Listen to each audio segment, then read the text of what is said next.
근데 이 아이가 30살 됐잖아요. 여러분 한번 생각해보세요. 30살 된 아이가 중국이랑 빈부 격차가 심한데, 그래 한가롭게 납치할 정도면 이 아이가 가난한 아이란 아니에요. 자기가 그 집안이 사실은 나중에 알아봤더니 이 부잣집이 있는데 부잣집이 이 집에 아이가 없어요. 이 아이가 없는데 어느 날 길거리에 그 아이가 있는데 이 아이가 옷이 너무 남남한데다 너무 깨끗한 거예요. 그래서 저 아이를 내가 데리고 와서 키워가지고 훌륭한 아이를 만들겠다 해가지고 납치한 거예요. 납치했는데 이 집이 뭐냐면은 엄마 장작 거부집인 거예요. 여기서 자기가 그 납치한 그 아버지 엄마가 못 들여보으면 되는데 그게 아니라 정말 금이야 오기야 사랑을 받는 거예요. 사랑을 받아가지고 자기가 그 사랑을 물어보는 나이가 30 됐는데 자기 생도라고 한 분들이 2분 나가는데 2분 다가 몰골이 장난이 아니잖아요. 20년 동안 이 아이를 찾기 위해서 생계를 내팽개치고 돌아다녔으니까 이 얼굴도 그렇고 몸에서 냄새가 많이 나잖아요. 이 아이를 봤을 때는 이 엄마 아빠가 어쩌면은 나를 낳은 엄마 아빠지만은 나를 기르신 엄마 아빠가 되면은 너무 보잘도 없는 거잖아요. 그래서 이 아이는 판단하고 결국에는 나 안 난다 했어요. 이 얘기가 실화인데 부처님 경전에도 이런 내용이 나와요. 이게 법화경에도 나오고 방등경에도 나오고 안경에도 이 얘기가 나오는데 이 기독교에서는 어떤 내용이냐면 탕자의 비유가 있어요. 탕자의 아들 그래가지고 아버지가 어렸을 때 너무 형편이 어려워가지고 아이들한테 뭔가 해주고 싶었는데 이 아이가 아버지가 찢어지게 가난하니까 이 집안이 싫은 거예요. 그래서 아이가 가출을 해요. 가출한 그 아이가 가입대 뭐라고 젖을 바꾼 게 뭐냐면은 나는 부잣집에 태어나고 싶었는데 가난한 집에 태어났고 아버지가 가난한 자체는 싫어. 나는 부잣 나가서 열심히 너 혼자 잘 살 거야. 그걸 가출하는 거예요. 그래서 아버지가 마음이 맺히고 한이 맺힌 거예요. 왜냐면은 귀하게 아들 낳았는데 이 아이가 태어나자마자 아빠한테 하는 말이 아빠가 가난하다고 찢어지게 가면 난 이런 집 싫다고 그러면서 가출했으니까 얼마나 오늘의 화이 되겠습니까? 그래서 이 아버지가 각성하기 시작해요. 그전에는 열심히 살겠다는 그런 마음이 없었는데 뭔가 계기가 된 거예요. 그래서 그 아버지하고 엄마가 정신 차려가지고 열심히 일을 해가지고 연매출 대국 때는 아부가 된 거예요. 그래서 세월이 지난 다음에 아버지가 이제 아들 보고 싶은 거죠. 왜? 자기가 원했던 돈을 많이 모아가지고 자기 집이 일하는 고용인들이 한 300명 정도 되거든요. 그런 어떤 많은 복이 있으니까 여유가 생기니까 아들을 찾기 위해서 수송을 하는데 저 멀리서 자기 아들이 보이는 거예요. 그 아들도 이 아버지를 봤어. 아버지를 알아요. 그런데 아버지를 보는 그 자체에서 창피한 거예요. 왜? 자기는 뛰쳐났을 때는 잘 살 거라고 맹세하고 나갔는데 나가보니까 그게 아닌 거예요. 그래서 아버지 보고 도망을 났는데 아버지가 그걸 보면서 안 되겠다 싶어서 복장을 변장을 합니다. 복장을 변장을 뭐라고 하냐면은 아들하고 비슷한 그런 모습으로 옷을 입고 아이한테 다가가는 거예요. 그 다가가지고 너 뭐하니? 어떻게 지내니? 그러면 내가 저 어디 부잣집을 잘 아는데 거기 가서 내가 일을 하니까 거기서 먹을 것도 주고 생활도 주는데 나와 같이 가서 거기 가서 일을 하지 않을래? 노동을 하기 시작해요. 막노동을 하기 시작해서 일을 배우고 시작하는데 그 핏줄이 어떡합니까? 금방 배워요. 너무너무 잘 배우니까 1년이 되고 2년이 되고 3년이 되고 너무 잘 배우는 거예요. 그래서 이 아버지가 아들한테 이제 아버지하고 얘기하지 않고 뭐라고 하냐면은 내가 너를 이렇게 알고 지낸 인연이 있는데 이 인연이 있어가지고 네가 너무 열심히 일하니까 내가 주민한테 잘해서 이 집 전체를 재산을 관리할 수 있는 관리를 내가 서고 싶게 할래? 그래서 재산 관리인이 되는 거예요. 재산이 관리인이 되는데 약속을 하나 해요. 여기에 있는 모든 재산은 너가 일절 건드리지 말고 네가 하고 싶은 거 다 이렇게 하는 거예요. 근데 이 아들이 재산 모든 것을 다 파악했는데 그 재산에 대한 내용들을 단 한 톨도 한 푼도 건드리지 않고 자기가 여기서 받은 그 노고로 인해 가지고 이 집을 일으켜요. 그러한 다음에 그 아버지가 나이가 들 쯤 돼서 제 아들한테 사실은 내가 너의 아버지였다고 밝힙니다. 그리고 이 모든 재산을 다 물려주는 그런 내용이 있습니다. 이 내용이 어떤 내용이냐면은 아들이 그 집안을 뛰쳐나왔다는 거 보면은 여러분들이 과거 생에도 그렇고 현재 생에도 그렇고 다음 생에도 그렇고 여러분들은 그 불성을 갖고 있기 때문에 부처님 세계에서 여러분들 항상 태어났어요. 그런데 부처님 세계에 태어났어야 되는데 각자 다른 그 업의 인연에 의해서 윤회하다 보니까 내가 부처님을 모르는 거예요. 그래서 부처님을 보니까 그 장대가 뭐냐면 아버지가 부처예요. 너한테 불려준 게 뭐냐면은 아버지가 재산 물려준 게 아니라 삶에 있어서 생로병사에 뛰어넘어서 윤회에 대한 부분을 끊어버릴 수 있는 그런 것을 귀한 것을 아들한테 전달하고 싶은데 이 아들은 뭐냐면은 자기가 갖고 있는 그 모습에 그게 일어나고 있는 모습의 현상에 자기가 그게 괴롭고 싫은 거예요. 그러다 보니까 이제 자기가 그 집을 뛰쳐나왔는데 뛰쳐나온 그 아버지를 그 아들을 아버지가 데리고 왔잖아요. 그때는 데리고 온 이유가 뭐예요? 거룩하신 부처님의 말씀이 있는데 부처님의 말씀을 바로바로 전달하면 어렵잖아요. 그래서 그것을 쉽게 풀어서 얘기합니다. 아까 말한 것처럼 천사는 나를 보고 말없이 살라네 티없이 살라네 우리가 못하는 겁니다. 못하는 거지만 그러니까 하려고 노력을 해야 돼요. 왜? 태어날 때는 빈손을 태어났고 죽을 때도 빈손으로 가는 것이고 인생은 모든 건 다 무성한데 따라붙는 게 뭐예요? 인과가 따라붙어요. 어떤 인과가 따라붙냐면은 내가 좋은 인연 지으면 좋은 인연이 나한테 오는 거고 나쁜 인연 지으면 나쁜 인과가 오는 겁니다. 만약에 여러분이 아버님이 재산이 많아가지고 여러분의 재산을 10억을 줬다. 여러분들 10억 받으면 어떻게 하실 거예요? 고민한다. 욕심내지 말아라.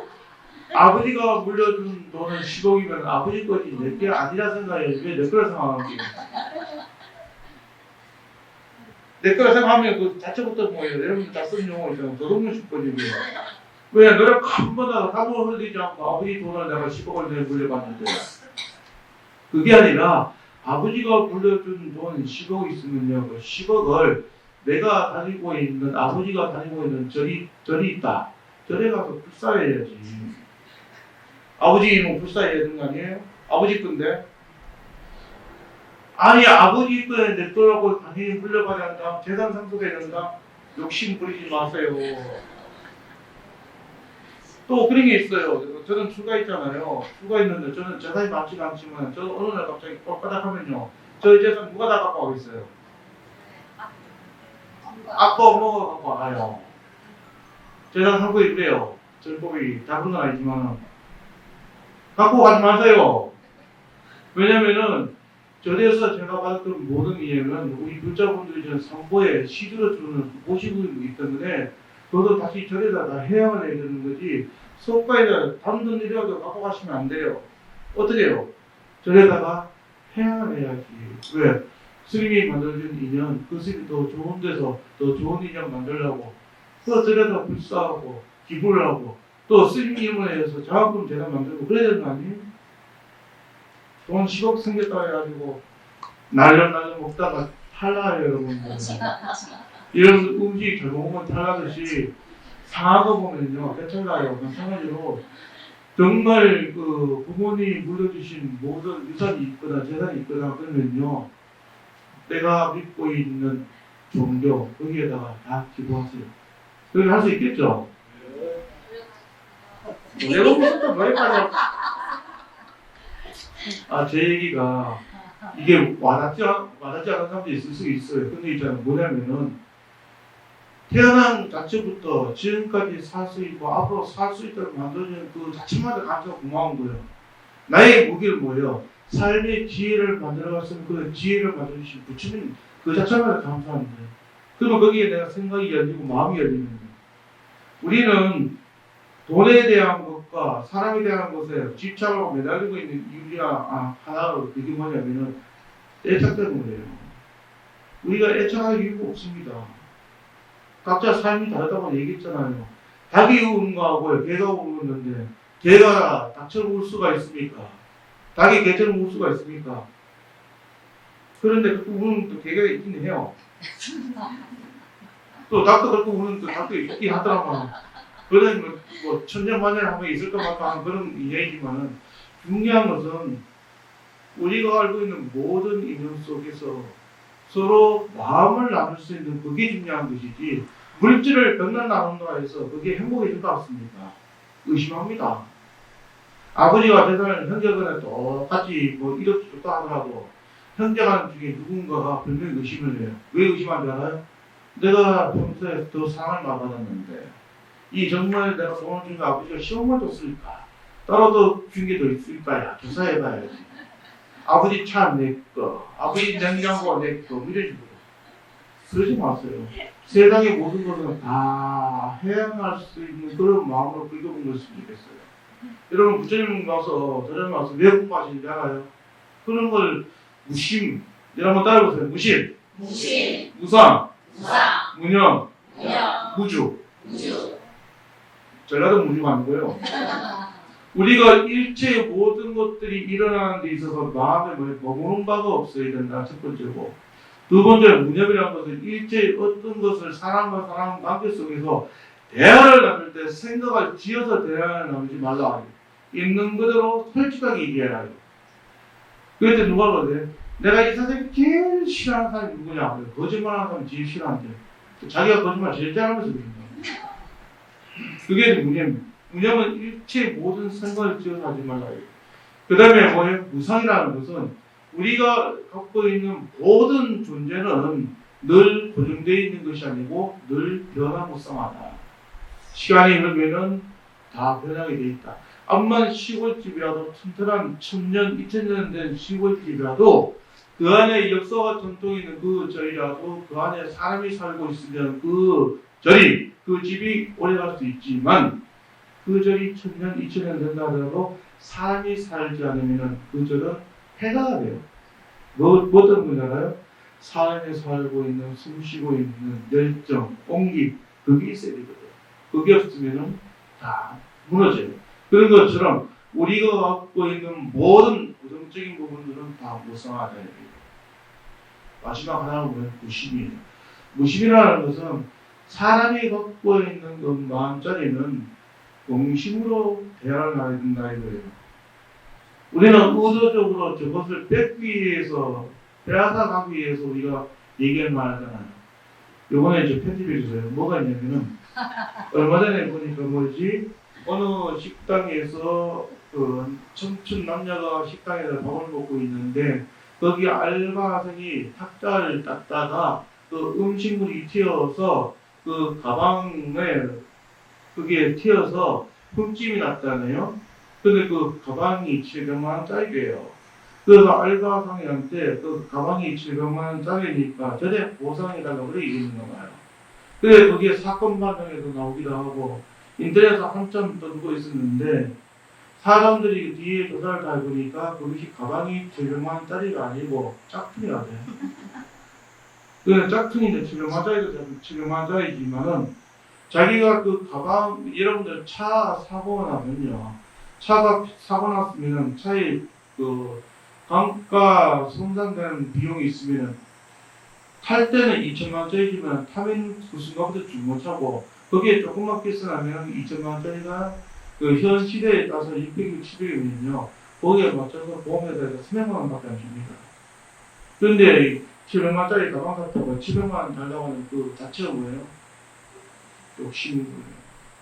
사람이 살다 보면요. 이런 실수도 있고 저런 실수도 있는 것이 그걸 용납을 못 해가지고 그렇게 군대치성해가지고 매달려가지고 전국에 뭐 인터넷에 들썩들썩하니까 결국에는 그 가방 주인들이 사과했대요. 그냥 우리가 알아서 그냥 물티슈로 닦는 데요.